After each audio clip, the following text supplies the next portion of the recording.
Inilah dia Sumatera Barat, negeri dengan ribuan ragam keindahan alam dan budayanya. Pesona Indonesia kali ini akan mengulas tentang sebuah keunikan yang kita temui ketika mendatangi Provinsi Sumatera Barat. Ya, Rumah Bagonjong.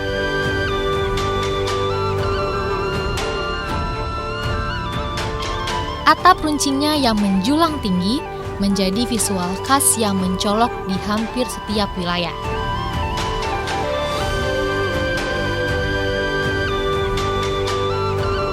Rumah gadang sabila ruang, salajang kudu balari, sapakiak budak maimbau, sajauh kubin malayang. Simak ulasan selanjutnya hanya di Pesona Indonesia.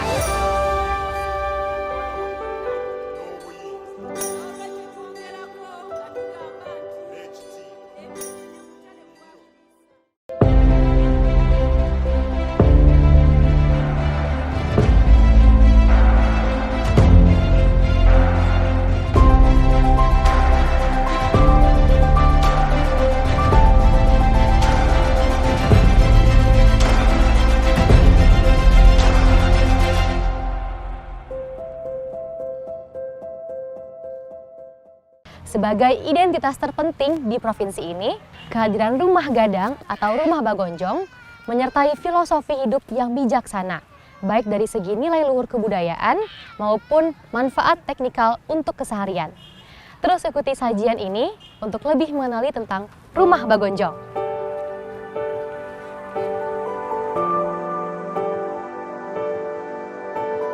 Salah satu tanda yang terlihat ketika memasuki kawasan Sumatera Barat adalah gedung-gedung yang memiliki atap bagonjong. Secara harfiah, gonjong memiliki arti makin ke ujung, makin lancip, dan meruncing. Rupa gedung-gedung tersebut merepresentasikan rumah gadang atau rumah bagonjong, yakni rumah adat yang menjadi institusi kebanggaan masyarakat Minangkabau.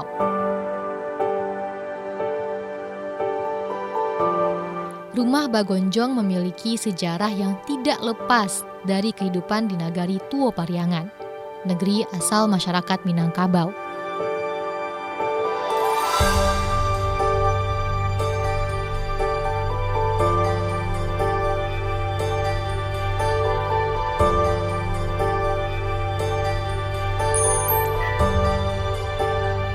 Menurut beberapa literatur yang saya baca, itu rumah gadang ini dibangun di Pariangan oleh arsitekturnya yaitu Tantejo Gurhano. Hari ini masih bisa pemirsa mengunjungi makamnya yang ada di Pariangan.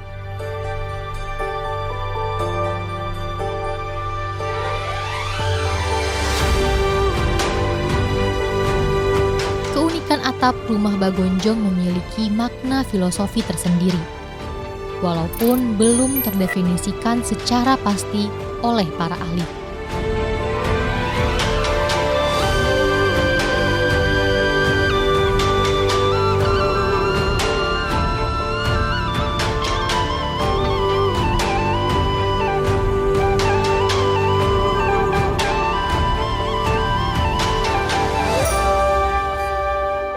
Dari literatur juga kita temukan ide untuk membangun rumah gadang ini adalah bagaimana dia melihat sebuah perahu atau sampan yang tenggelam.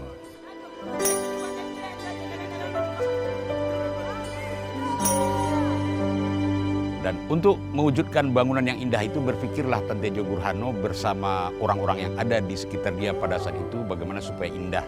Muncullah ide untuk mendirikan gonjong sehingga dimunculkan filosofi terhadap gonjong.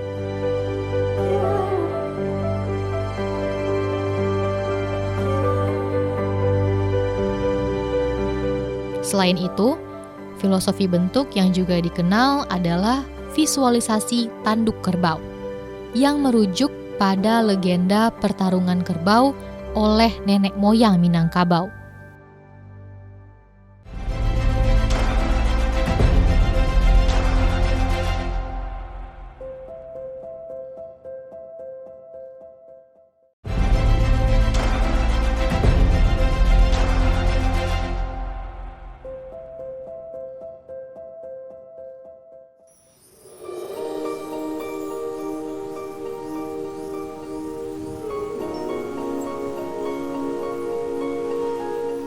Secara garis besar, jenis rumah Bagonjong Minangkabau terbagi berdasarkan tipe pemerintahan yang dikenal dengan istilah kelarasan atau lareh.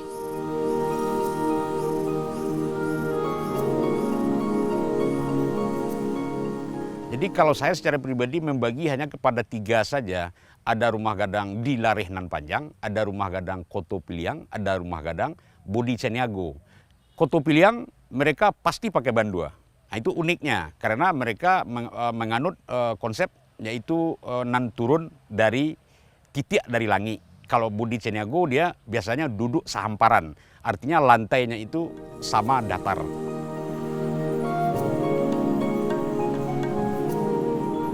Akan tetapi, sejatinya pembagian tipe tersebut tidaklah mutlak menentukan suku-suku di Minangkabau. Menurut para ahli, pengelompokan yang dipahami saat ini terjadi karena dominasi karakteristik yang ditemukan di lapangan. Sebenarnya kalau kita lihat di lapangan akan sangat banyak sekali ragamnya rumah gadang itu gitu. Tetapi ketika kita lihat ternyata bukan bagian dari kelarasan Bodi Caniago dan juga bukan bagian dari suku Koto Piliang. Tetapi semua itu bisa dijawab atau bisa kita jadikan sebagai salah satu keistimewaan atau kekayaan dari ragam rumah gadang yang ada di Minangkabau.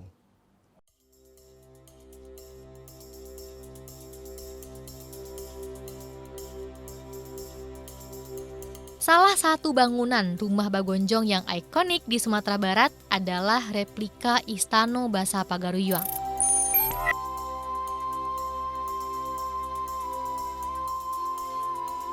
Sebagaimana bangunan aslinya yang habis terbakar, istana ini menganut jenis rumah gadang Lareh Koto Piliang.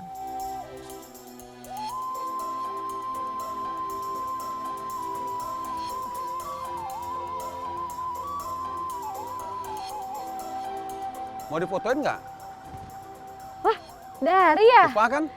Apa kabar, Da? Alhamdulillah baik. Tufa ngapain di sini? Nggak ada, keliling-keliling aja udah. Oh, udah juga kebetulan lagi hunting-hunting juga. Uda Ari adalah seorang fotografer dan pegiat budaya Sumatera Barat. Di pertemuan sebelumnya, ia mengenalkanku dengan perguruan silat Kumango. Mau difotoin? Iya, boleh. Pastinya. Iya. Ayo, silakan. Oke, Ayo. satu, Oke. dua, 1, 2, 3. Bagus gak udah?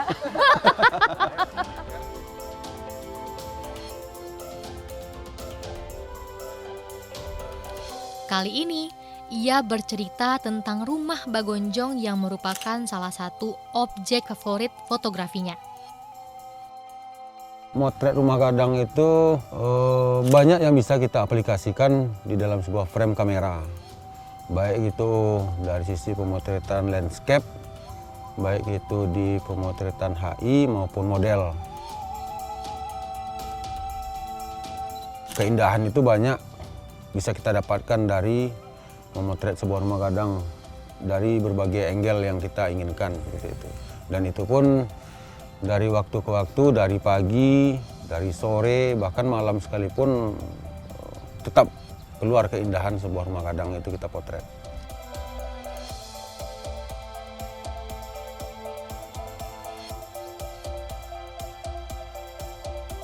Kalau bagian favorit saya ada beberapa sih di rumah gadang. Salah satunya di jendela. Jendela itu kalau kita memakai model banyak ekspresi yang bisa kita lihat dari tampilan wajah model yang diperlihatkan di frame sebuah jendela itu atau pintu.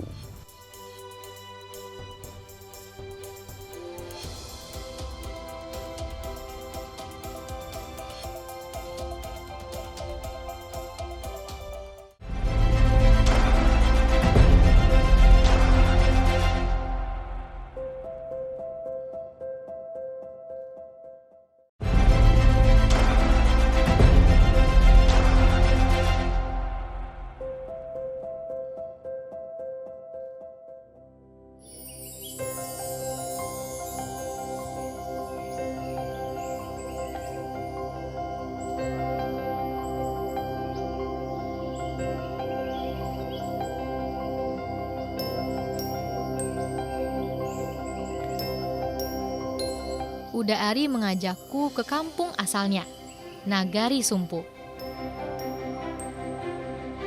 Ia ingin menunjukkan keindahan rumah Bagonjong di sini. Rumah-rumah ini pun menjadi objek fotografinya yang paling membanggakan. Jadi ini tuh Pak, inilah kekayaan arsitektur orang Minang zaman dahulu tentang cara pembuatan rumah gadang. Nah, ini kurang lebih usianya kurang lebih 120 tahun. Rumah ini pernah dibakar sama Belanda tahun 1900-an. Nah, terus sampai sekarang sih udah 120 tahunan lah ya rumahnya. Terus dibangun kembali, terbakar lagi 2013 dan dapat bantuan kita bangun lagi 2014.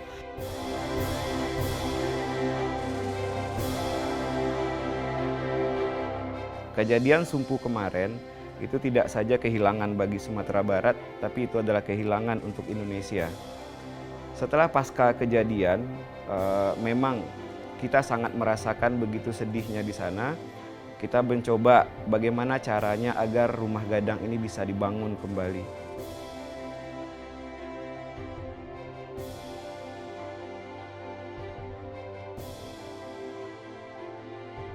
Ketika kita berdiskusi, banyak sekali kendalanya. Pertama dari biaya. Yang kedua, yang menjadi kendala kita waktu itu adalah terkait dengan siapa yang akan membangun. Tapi alhamdulillah, Sumatera Barat sampai hari ini masih menyimpan putra-putra terbaiknya yang ahli dalam membangun rumah gadang.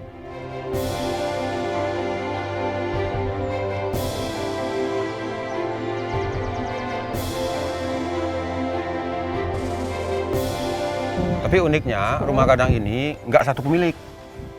Nah, jadi setiap kamar itu ada satu pemilik, seorang wanita, ada nenek namanya. Nah, nenek ini berkembang sama anak-anak macam-macam, nanti bikin rumah lagi di luar. Makanya rumah yang khusus di Sumpur, kepemilikannya disebut oleh neneknya tadi. Mungkin ini kan nenek Siti Fatimah, gitu kan. Ya ini nenek Nurani. Nah, itulah pewaris terakhirnya, mungkin seperti itu kira. Enggak datuk, karena di sini kita bukan rumah kaum. Di sini kita lebih ke rumah pribadi. Uniknya di Nagari Sumpur itu tipikal rumahnya lebih ke rumah Kotopiliang, tapi kita pemakaian kelarasannya body Caniago semua. Nah gitu uniknya di situ. Jadi seluruh Nagari Sumpur memakai kelarasan body Caniago, walaupun rumahnya seperti Kotopiliang. Gitu, uniknya di situ.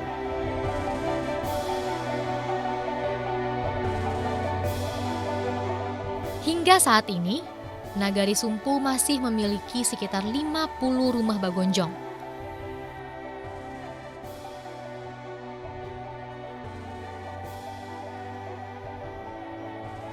Uda Ari pantas berbangga. Beberapa rumah di sini menjadi lokasi produksi film-film berlatar Minangkabau. Di antaranya film Sengsara Membawa Nikmat dan Tenggelamnya Kapal Van der Wijk.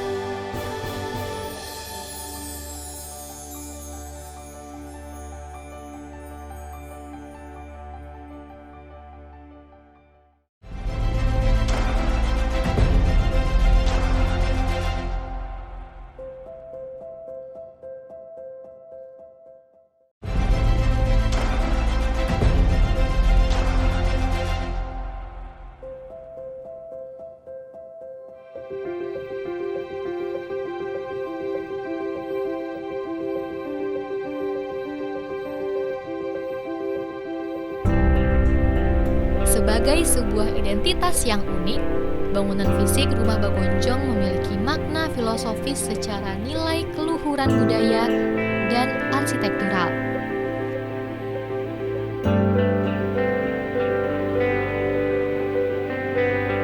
Ya, rumah gadang Sabila Ruang, Salajang Kudo Balari, Sapakiak Budak Maimbau, Sajauh Kubin Malayang.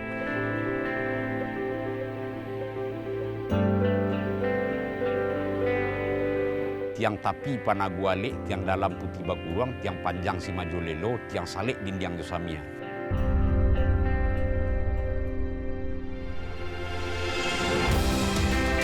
Lantainya Mayang Taurai, janjangnya Kanso Balaria, batu tapakan Camintalayang, buatan Jolong Sudah.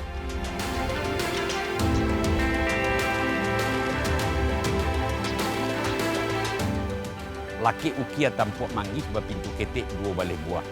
Atuk nyuijuak batatah timah ingguk saga labah marau. Gonjongnya ora buang membaci antiang-antiang di sembah buruang. Itulah konsep rumah gadang yang lengkap sebenarnya. Di sini kan mungkin ada elemen-elemen lain. Itu bisa dijelasin nggak Bang, itu maknanya seperti apa? Kalau kita masuk ke rumah gadangnya sendiri, banyak sekali elemen-elemen yang bisa kita lihat. Kalau di bagian luar kita bisa lihat dari setting fisik, setting ruang luar yang ada di sini, mulai dari ada tanamannya sampai kepada kolamnya. Di beberapa rumah gadang ada yang memiliki rangkiang di bagian depan. Ketika kita masuk ke dalam rumah gadang, sangat banyak sekali elemen-elemen yang bisa kita lihat bersama. Ada sandi, di tengah-tengahnya ada kolong, di atasnya baru ada tunggaknya, sampai kepada atapnya, sampai kepada lentikan gonjongnya, bahkan sampai ke anting-anting yang ada di pucuk-pucuk dari atap gonjongnya itu. Dan semua itu di dalam petatah petitih di pembangunan rumah gadang itu sudah dijelaskan. Sangat luar biasa. Di situ kita bisa memahami betul bahwa apapun yang ada di rumah gadang itu semuanya kaya akan makna, semuanya kaya akan nilai.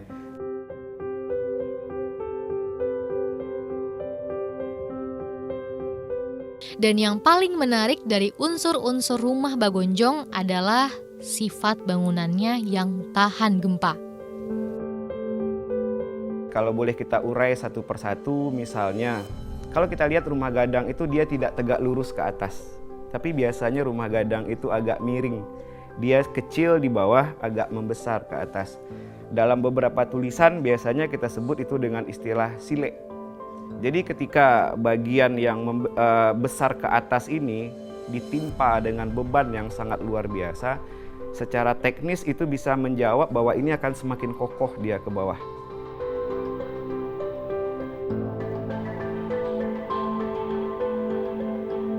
Kita bisa lihat bahwa rumah gadang di awal dibangun tanpa menggunakan paku, bahwa sistem pasak yang digunakan oleh nenek moyang kita di sana. Ketika kita lihat dengan sistem pasak ini, bisa kita temukan di rumah gadang itu ada bagian-bagian yang tidak kaku. Jadi ada rongga-rongga kecil di sana antar sambungan. Ketika terjadinya gempa, ketika terjadinya goncangan, pasak inilah yang bermain di situ sebenarnya. Jadi karena dia tidak kaku, tidak akan menimbulkan patah, tidak akan menimbulkan ada keretakan dan lain sebagainya. Itu poin kedua. Poin ketiga, kalau kita lihat di bawah rumah gadang, kita tidak ada mengenal istilah pondasi dari beton dan lain sebagainya. Rumah gadang kita disusun atau ditahan di bawahnya itu oleh batu sandi. Sebenarnya ini adalah salah satu kunci berikutnya ketika gempa terjadi. Jadi tidak ada ikatan yang sebenarnya mati di situ. Jadi bangunan rumah gadang kita hanya menempel di pondasi itu, di sandinya itu. Dan ketika goyangan terjadi, dia tidak melawan kepada goyangan. Jadi bangunan rumah gadang itu juga akan ikut berayun dia seiring dengan irama gempa.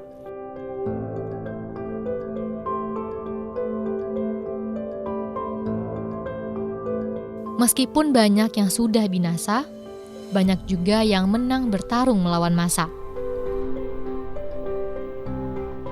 Seperti bangunan Balai Rungsari, tempat perundingan kearasan Bodi Caniago, yang masih bertahan hingga sekarang sejak zaman leluhur Minangkabau.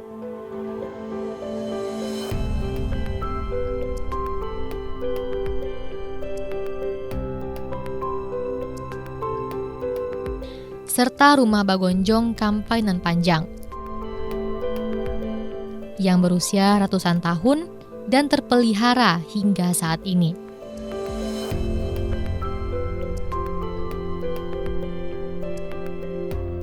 Akan tetapi, kemenangan pemeliharaan rumah Bagonjong di Minangkabau bukanlah tanpa tantangan yang berat.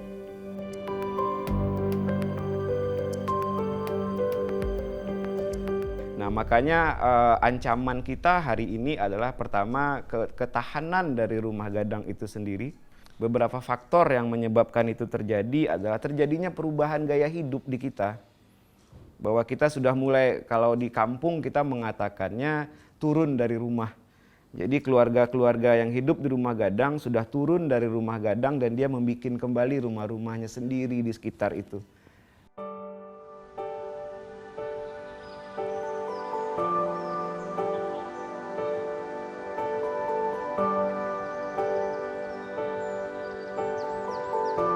Semoga rumah Bagonjong yang bertahan hingga saat ini juga dapat terpelihara sampai kapanpun.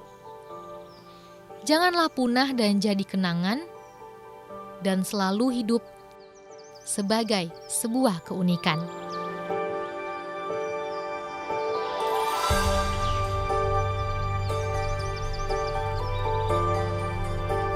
Keunikan atap Bagonjong yang mewarnai alam raya Provinsi Sumatera Barat ini semestinya tidak semata jadi tontonan yang membuat siapapun berdecak kagum.